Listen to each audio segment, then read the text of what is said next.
বৌমা, সবকিছু তৈরি করে রেখেছো তো? তো আজকে সকালবেলাতেই তো আমার ছেলে আর ছোট বৌমা আসবে। বিয়ের পর প্রথমবার গ্রামে আসবে। সবকিছু তৈরি তো? হ্যাঁ মা, সে আপনি চিন্তা করবেন না। ওই তো নাড়ুর দোকান থেকে গরম গরম রসগোল্লা, তার পাশের দোকান থেকে আনিয়েছি জিলিপি। ব্যাস, আর আপনি একদম চিন্তা করবেন না। ওরা এলে একদম সব তৈরি আছে, কেবল আসার অপেক্ষা। হ্যাঁ বৌমা, তুমি আছো বলে আমি একটু নিশ্চিন্তে নিঃশ্বাস নিতে পাই। না হলে এই বয়সে এত আয়োজন করি কি করে বলো তো? যাই হোক, তুমি আয়োজন করে রেখেছো, খুব ভালো করেছো। ওরা কেবল আসার অপেক্ষা।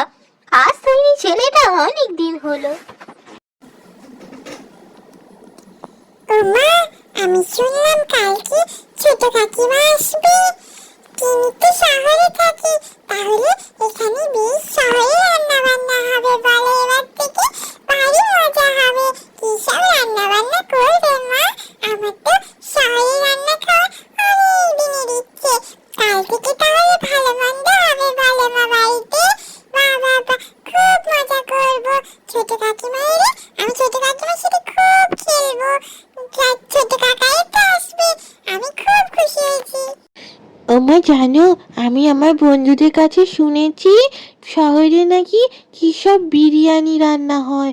ওই মাংস টাংস দিয়ে, ভাত দিয়ে কি সব নাকি বানায়, খেতে নাকি খুব সুস্বাদু হয়।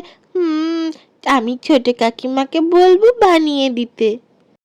আচ্ছা ঠিক আছে, নতুন কাকিমা আসুক, তারপরে না হয় তুই বলিস। ওই কি বললে যেন, বিরিয়ানি নাকি? হ্যাঁ, তা বানিয়ে দিতে বলিস, কোনো অসুবিধা নেই। নে নে, ঝটপট পড়াগুলো করে নে তো।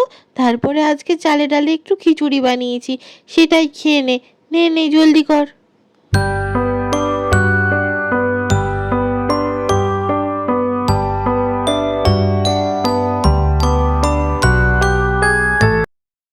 ছোট বৌমা, তোমরা এসে গেছো। আমার ছেলেটা কতদিন দেখিনি।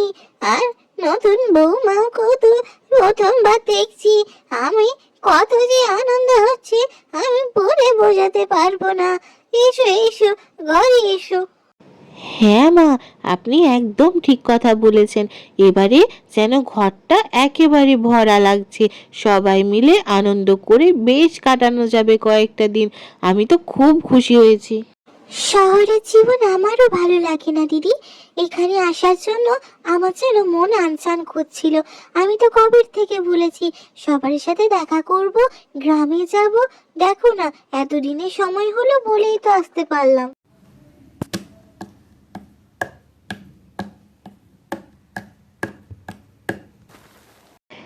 এতটা পথ অতিক্রম করে এসেছো, তোমরা তো ক্লান্ত হয়ে পড়েছো। তুমি একটু বিশ্রাম নিতে পারতে। তোমার যদি কিছু প্রয়োজন, তুমি আমায় বলো, আমি এনে দিচ্ছি। তোমার কি প্রয়োজন আমাকে তুমি নির্দ্বিধায় বলতে পারো। না দিদি, এবার থেকে তুমি আর চিন্তা করো না। আমি যতদিন এখানে থাকছি আমি রান্না করব। তাছাড়া আমাকে তিতলি বলেছে ওর নাকি শহরের রান্না খাওয়ার ইচ্ছে। তা আজ বাড়িতে কি সবজি আছে একটু বলো, সেই দিয়েই না হয় বিরিয়ানি বানাবো আজকে আমি। বিরিয়ানি বানানোর জন্য সেই রকম তো কোনো উপকরণ আনা নেই। তবে হ্যাঁ, অনেক সবজি আছে, অনেকখানি ওই বাগানের বেগুন রয়েছে। তিতলিটা একদম খেতে চায় না সবজি, কি যে হবে কে জানে। হুম, বুঝেছি।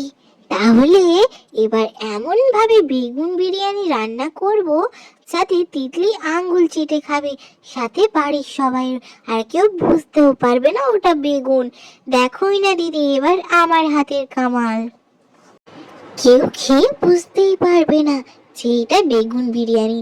এত ভালো করে রান্না করেছি না। তাছাড়া দেখলাম সবজির ঝুড়িতে বেশি করে বেগুন রয়েছে, বেশ টাটকা। তাই বেগুনগুলোকে দিয়েই বানিয়ে ফেললাম। সবাই আঙুল চেটে খাবে, কেউ বুঝতেই পারবে না। যাই যাই, আমি ঝটপট বানিয়ে ফেলি। নতুন কাকিমা কি ভালো বিরিয়ানি বানিয়েছে। মাংসগুলো এত নরম হলো কি করে, বুঝতেই তো পারছি না। কি যে ভালো খেতে লাগছে।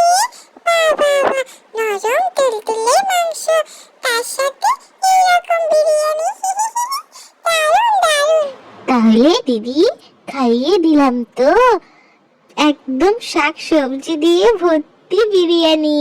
তাহলে এবার থেকে ওকে এইভাবেই সবজি খাওয়াতে হবে।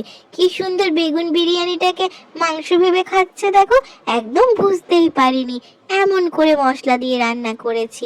তোমার চিনতে নেই দিদি। হ্যাঁ, তুমি বলেই পারলে। সত্যি কথা, ওকে সবজি খাওয়ানো মানে বিশাল ব্যাপার।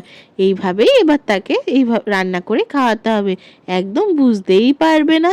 আর সত্যি খেতে কিন্তু অসাধারণ হয়েছিল। এই রান্না আবারও করা হবে, কি বলো?